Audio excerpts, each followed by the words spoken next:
সাবেক শিল্পমন্ত্রী নুরুল মজিদ মাহমুদ হুমায়ুন মারা গেছেন।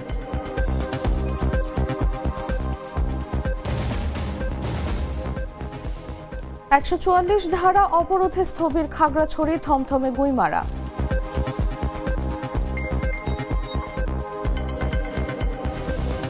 জামায়াতের লোগো পরিবর্তন নিয়ে সমালোচনার ঝড়।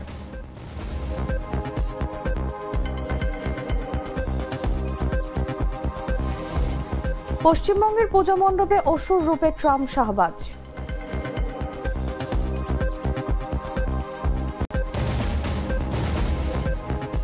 এবং ভারত ক্রিকেটকে অসম্মান করছে জানিয়েছেন পাকিস্তান অধিনায়ক।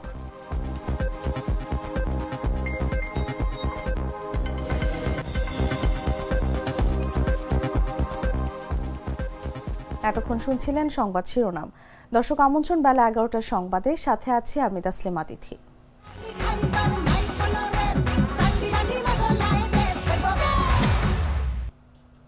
চলে যাচ্ছি পুরো খবরে। সাবেক শিল্পমন্ত্রী নুরুল মজিদ মাহমুদ হুমায়ুন মারা গেছেন। সোমবার সকাল 8:30টায় ঢাকা মেডিকেল কলেজ হাসপাতালে চিকিৎসাধীন অবস্থায় মারা যান তিনি। সামাজিক যোগাযোগ মাধ্যম ফেসবুকে বিষয়টি নিশ্চিত করেছেন নুরুল মজিদ মাহমুদ হুমায়ুনের ছেলে মঞ্জুরুল মজিদ মাহমুদ সাদি। বৈষম্য বিরোধী ছাত্র আন্দোলনে নরসিংদীতে হত্যা, আক্রমণ ও ভাঙচুর মামলায় গ্রেফতারের পর থেকে তিনি কারাগারে ছিলেন। অসুস্থ অবস্থায় সেখান থেকে রোববার তাকে ঢাকা মেডিকেল কলেজ হাসপাতালে ভর্তি করা হয়। সেখানে চিকিৎসাধীন অবস্থায় আজ সকাল 7টার দিকে মারা যান তিনি। নুরুল মজিদ মাহমুদ হুমায়ুন 1986 সালে স্বতন্ত্র প্রার্থী হিসেবে নরসিংদী 4 আসন থেকে সংসদ সদস্য নির্বাচিত হন। এরপর 2008, 2014, 2019 এবং সর্বশেষ 2024 সালে বর্তমানে কার্যক্রম নিষিদ্ধ আওয়ামী লীগের প্রার্থী হিসেবে নির্বাচিত হন। 2019 সালে প্রথমবার এবং 2024 সালে দ্বিতীয়বার বাংলাদেশের শিল্পমন্ত্রী হন তিনি।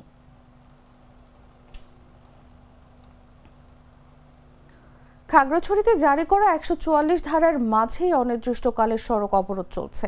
এতে স্থবির হয়ে পড়েছে পাহাড়ের জনজীবন। সিঙ্গিনালায় স্কুল ছাত্রীকে ধর্ষণের প্রতিবাদ ও দোষীদের গ্রেফতারের দাবিতে জম্মু ছাত্র জনতা নামের একটি সংগঠনের এই অবরোধের কারণে জেলা থেকে দূরপাল্লার যাত্রী ও পণ্যবাহী যান চলাচল বন্ধ রয়েছে। একই সঙ্গে বন্ধ রয়েছে জেলার অভ্যন্তরীণ সড়কের যান চলাচল। এছাড়া কিশোরীকে ধর্ষণের ঘটনায় বিক্ষোভ ও সহিংসতায় রোববার গুইমারায় গুলিতে 3 জন স্থানীয় নিহত হন। এ ঘটনায় আহত হয়েছেন 13 সেনা সদস্য, 3 পুলিশ সদস্য সহ অন্তত 20 জন। এই ঘটনার পর গুইমারা উপজেলায় থমথমে পরিস্থিতি বিরাজ করছে। এলাকা জুড়ে আইন শৃঙ্খলা রক্ষাকারী বাহিনীর টহল জোরদার করা হয়েছে। সোমবার ভোর থেকে অবরোধের সমর্থনে জেলার বিভিন্ন স্থানে রাস্তায় টায়ার জ্বালিয়ে পিকেটিং করছেন অবরোধকারীরা। অবরোধের তৃতীয় দিনে যে কোনো ধরনের অপ্রীতিকর ঘটনা এড়াতে বিভিন্ন গুরুত্বপূর্ণ পয়েন্টে বাড়তি সদস্য মোতায়েন করেছে আইন শৃঙ্খলা রক্ষাকারী বাহিনী। বাজার ও বাজারের আশপাশে কোনো দোকানপাট খোলেনি। প্রয়োজনীয় কাজে যারা বের হচ্ছেন তাদের জিজ্ঞাসাবাদ করছে নিরাপত্তা বাহিনী।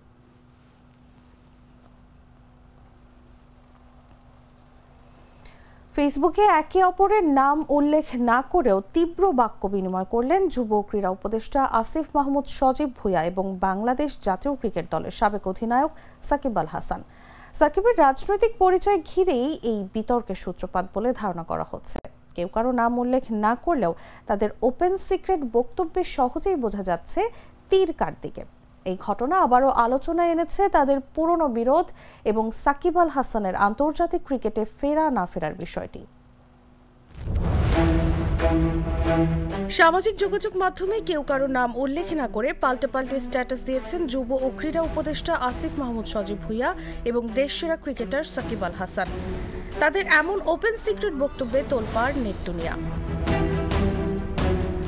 রোববার রাত 10টার দিকে ফেসবুক স্ট্যাটাসে ক্রীড়া উপদেষ্টা আসিফ মাহমুদ লিখেছেন, একজনকে পুনর্বাসন না করায় সহস্র গালি দিয়েছেন আপনারা আমাকে, but I was right, end of the discussion.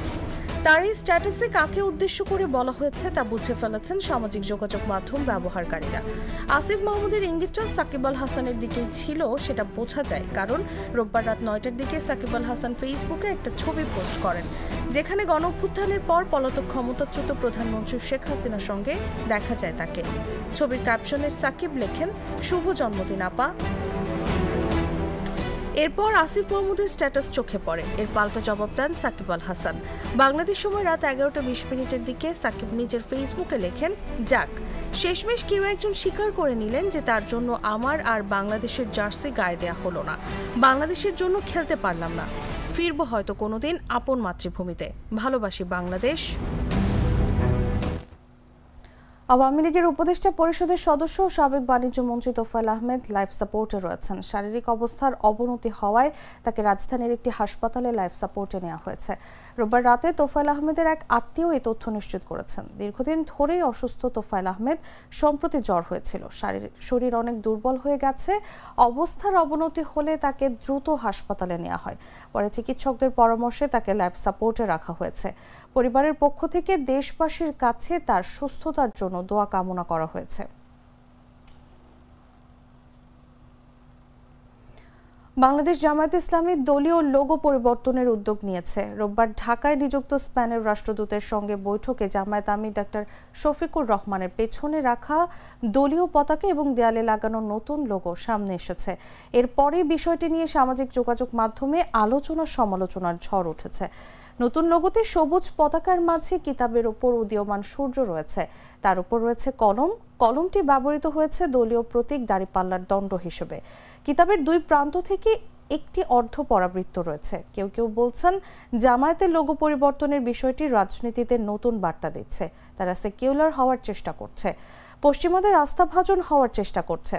জানতে চাইলে জামায়াতের কেন্দ্রীয় নির্বাহী পরিষদ সদস্য ও সহকারী সেক্রেটারি জেনারেল মাওলানা আব্দুল হাকিম বলেন, আমাদের লোগো পরিবর্তন করা হচ্ছে। আমিরের নির্দেশনায় বেশ কয়েকটি লোগো ডিজাইন করা হয়েছে। এই লোগো ভুলবশত ছবিতে চলে এসেছে। আগামী কয়েকদিনের মধ্যে চূড়ান্ত লোগো প্রকাশ করা হবে। তিনি আরো বলেন, লোগো নিয়ে নির্বাহী পরিষদে আলোচনা চলছে। চূড়ান্ত হলে এটি অফিসিয়াল লোগো হিসেবে ব্যবহৃত হবে।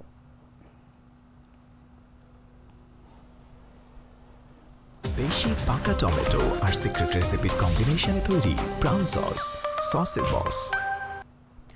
বরিশালে বেড়েছে সবজির দাম। দ্বিগুণ দামে সবজি কিনতে হিমশিম খাচ্ছেন ক্রেতারা। বরিশালের বাজার দর নিয়ে সবশেষ পরিস্থিতি জানাতে এই মুহূর্তে নগরীর বহুমুখী সিটি মার্কেটে আছেন সহকর্মী শাওন খান। সরাসরি যাচ্ছি তার কাছে। আমি এই মুহূর্তে দাঁড়িয়ে আছি বরিশাল নগরীর একমাত্র পাইকারি সবজির বাজার বহুমুখী সিটি মার্কেট কাঁচা বাজার থেকে। দর্শক, আপনারা জানেন যে গত সপ্তাহে সবজির বাজার সাধারণ মানুষের নাগালের মধ্যে থাকলেও পুজোর ছুটির কারণে পোর্ট বন্ধ থাকায় এখন বেশ কিছু সবজির দাম বৃদ্ধি পেয়েছে। আমরা পাইকারি বাজার ঘুরে দেখেছি যে গত সপ্তাহে যে সবজির দাম 50 টাকা ছিল, সেই সবজির দাম এখন পাইকারি বাজারে বিক্রি হচ্ছে 70-75 টাকা, যার প্রভাব আরো খুচরা বাজারে আরো বেশি পড়েছে। খুচরা বাজারে সেই সবজি আরো বেশি দামে বিক্রি হচ্ছে। 70 টাকার সবজি খুচরা বাজারে 80-90 টাকায় বিক্রি হচ্ছে। আমরা ঘুরে দেখেছি বাজার যে বেগুন পাইকারি বাজারে 70 টাকা 75 টাকা বিক্রি হলো, খুচরা বাজারে 90 টাকা পর্যন্ত বিক্রি হচ্ছে। এছাড়া পটল পাইকারি বাজারে 45 টাকা থেকে 50 টাকা বিক্রি হলো, খুচরা বাজারে 70 থেকে 75 টাকা বিক্রি হচ্ছে। একইভাবে করলা পাইকারি বাজারে 60 টাকা বিক্রি হলো, খুচরা বাজারে 80 টাকা করে বিক্রি হচ্ছে। এছাড়া কাঁচামরিচ আরো দ্বিগুণ বৃদ্ধি পেয়েছে গত সপ্তাহের তুলনায়। কাঁচামরিচ গত সপ্তাহে 250 টাকা, এখন বর্তমানে 250 টাকা করে বিক্রি হচ্ছে, যেটা গত সপ্তাহে 120 টাকা করে বিক্রি হচ্ছে। আমরা ব্যবসায়ীদের সাথে কথা বলেছি, তারা জানিয়েছে যে পুজোর ছুটির কারণে পোর্ট বন্ধ থাকায় তারা আশানুরূপ সবজি আমদানি করতে পারছে না, যে কারণে যে সবজি রয়েছে তা অধিক মূল্যে বিক্রি হচ্ছে। তারা জানিয়েছে যে পুজোর ছুটির পরে পোর্ট খুললে ব্যবসা স্বাভাবিক হলে এই দাম আবার সাধারণ নাগালের মধ্যে আসবে, তারা এমনটাই জানিয়েছে। দর্শক, এই ছিল বরিশাল থেকে আমার কাছে বাজার দরের সবশেষ পরিস্থিতি। দর্শক, বরিশালের বাজার দর নিয়ে সবশেষ পরিস্থিতি জানাচ্ছিলেন সহকর্মী শাওন খান। চলে যাচ্ছি পরবর্তী খবরে। পটুয়াখালীতে ডেঙ্গু আক্রান্ত হয়ে মোহাম্মদ জাকারিয়া নামের এক কলেজ শিক্ষার্থীর মৃত্যু হয়েছে। তবে মৃত্যুর পর তার মরদেহ বহনের জন্য হাসপাতালে ট্রলি না পেয়ে ক্ষোভ ও হতাশা প্রকাশ করেছেন তার স্বজনরা। পরে চাদরে জড়িয়ে মরদেহ বহন করেন তারা। রোববার রাত 10টার দিকে পটুয়াখালী 250 শয্যা বিশিষ্ট হাসপাতালে চিকিৎসাধীন অবস্থায় তিনি মারা যান। এর আগে 27 সেপ্টেম্বর সকালে তাকে হাসপাতালে ভর্তি করা হয়। জাকারিয়া পটুয়াখালী সরকারি কলেজের রাষ্ট্রবিজ্ঞান বিভাগের অনার্স প্রথম বর্ষের শিক্ষার্থী ছিলেন। বাবা জাহাঙ্গীর আলম অভিযোগ করে বলেন, আমার ছেলেকে হাসপাতালে ভর্তি করার পর কোনো চিকিৎসা দেওয়া হয়নি, ভালো ডাক্তার পর্যন্ত পাইনি। নার্সদের কাছে বারবার অনুরোধ করলেও তারা কোনো সাড়া দেয়নি। আমার ছেলে বিনা চিকিৎসায় মারা গেছে। মৃত্যুর পর শেষবারের মতো মরদেহ বহনের জন্য ট্রলি চেয়েছিলাম, সেটিও হাসপাতাল দেয়নি। এ বিষয়ে দায়িত্বরত নার্সদের সঙ্গে কথা বলতে চাইলে তারা ক্যামেরার সামনে কথা বলতে রাজি হননি। নার্সদেরকে ডাকলে তারা নার্স আসতো না। মানে এই অবস্থা মানে অবস্থা ছিল, মানে শারীরিক অবস্থা যে অবনতি ছিল এই হিসাবে সে মানে ইন্তেকাল করছেন এবং ডাক্তার যারা আসছিলেন তারা মানে ঢাকার পর আসেন। কালি সকালে 2টা ট্যাবলেট খাইছে, বারবার আমরা নার্সের তার কাছে, নার্স আয় না, একা ওষুধ সেখানে তাই গেলে আমরা দিমু চাই, আমরা সেলাই বাথরুমে নেব, সেলাই তোলাবো, কোলে না, কানে দিন আয় না। দুধার চকলেটে একাকার হয়ে ওঠা প্রাণ লেয়ার। প্রাণ লেয়ার, সম্পর্কের মিষ্টি ম্যাজিক। জানাবো আন্তর্জাতিক সংবাদ।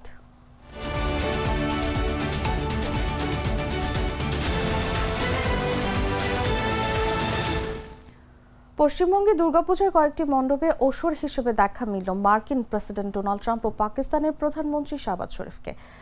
এই ঘটনা রাজ্যের মুর্শিদাবাদ জেলার বহরমপুরের খাগড়া সাধক নরেন্দ্র স্মৃতি সংঘের একটি মণ্ডপে ওসর হিসেবে ট্রাম্পকে, অন্য আরেকটি মণ্ডপে দেবী দুর্গার হাতে যে মুন্ডমালা তৈরি করা হয়েছে তাতে পাকিস্তানের প্রধানমন্ত্রী শাহবাজ শরীফকে উপস্থাপন করা হয়েছে। চড়া শুল্ক আরোপ করায় ভারতীয়দের ক্ষোভের মুখে পড়েছেন ডোনাল্ড ট্রাম্প। সেই ক্ষোভ থেকেই তাকে এভাবে উপস্থাপন করা হয়েছে। যদিও এই মুখগুলো কারা বানিয়েছে তা জানাতে রাজি হননি পূজার উদ্যোক্তারা। তবে উদ্যোক্তারা বলেছেন চলতি বছরে তাদের চিন্তা ভাবনার দহন, সেই দহনে ভারতের শত্রুদের তুলে ধরা হয়েছে।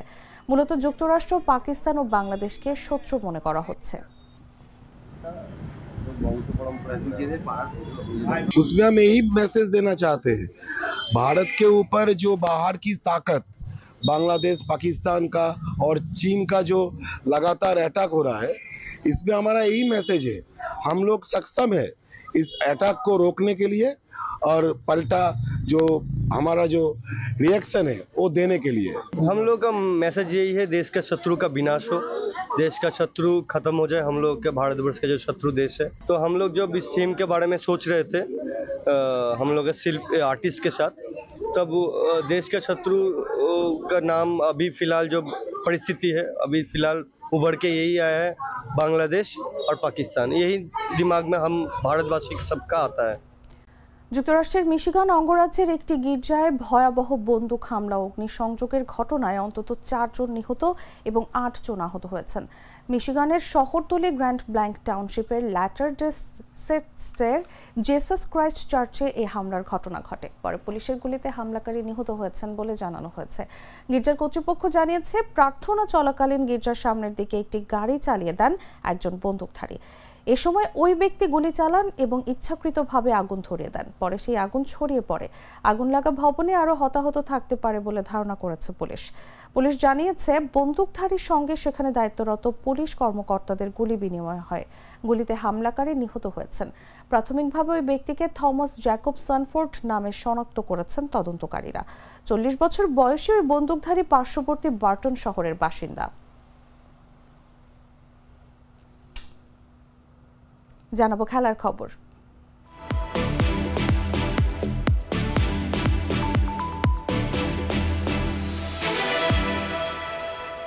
এশিয়া কাপের ফাইনালের পর এসিসি চেয়ারম্যানের কাছ থেকে ট্রফি না নেয়া নিয়ে করা ভারতের আচরণকে ক্রিকেটের প্রতি অসম্মানজনক বলে সমালোচনা করেছেন পাকিস্তান অধিনায়ক সালমান আলী আগা।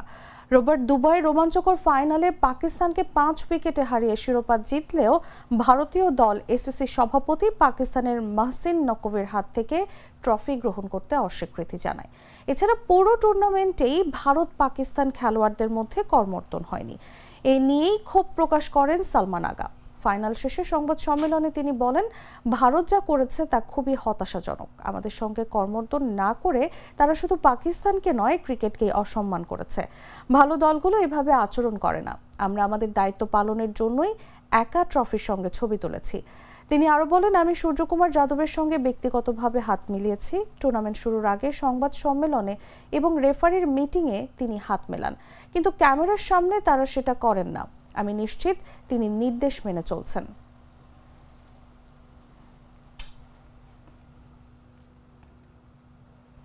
দর্শক, সংবাদ শেষ করার আগে শিরোনামগুলো জানিয়ে দিচ্ছি আরও একবার।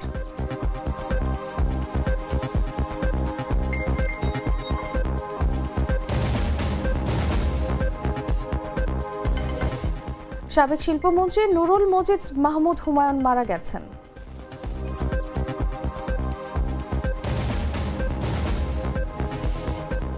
$144 ধারা অবরোধে স্থবির খাগড়াছড়ি, থমথমে গুইমারা।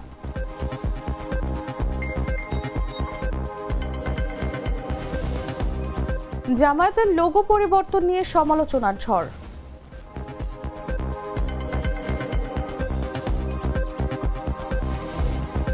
পশ্চিমবঙ্গের পূজা মণ্ডপে অসুর রূপে ট্রাম্প শাহবাজ।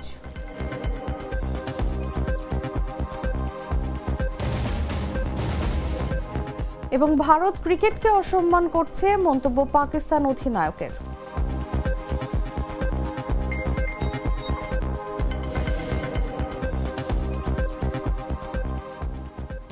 দর্শক, এই ছিল এখনকার মতো।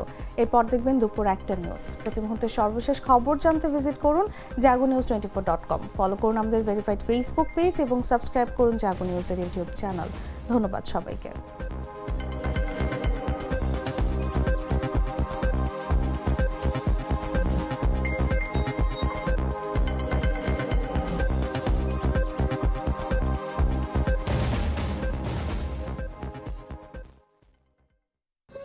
এভাবে খাওয়া যায়, এভাবেও খাওয়া যায়।